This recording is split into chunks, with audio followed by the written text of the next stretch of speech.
The science goals for JWST are going to be somewhat different from Hubble because it's a different telescope, it's a different tool, it has different capabilities.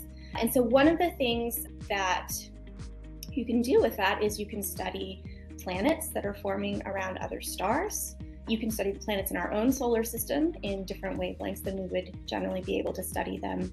We can study the earliest galaxies and the earliest stars that are forming in the universe. My own project is to study the very center of a fairly nearby galaxy that has a supermassive black hole in the center.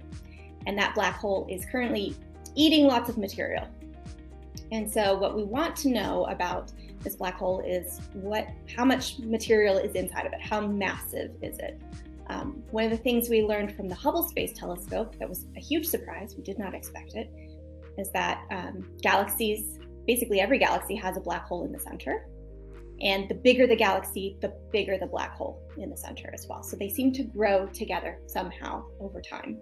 And we don't fully understand how that works. We have some ideas, but trying to understand that connection between how galaxies grow and how black holes grow really requires you to be able to measure the properties of the galaxy and the black hole really well, so that when you're drawing these comparisons, you have good measurements to use to make those comparisons. In trying to understand, for example, how stars form or how planetary systems form, or where did galaxies come from and how do they begin forming and how do they grow a black hole in the center, all of this has to do with the same questions, same kinds of questions you ask when you say, well, where did I come from? What are my roots?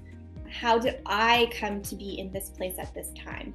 It's just taking that question and going further back. And so it's really about trying to understand our place within a much bigger context than most people think about on a regular basis.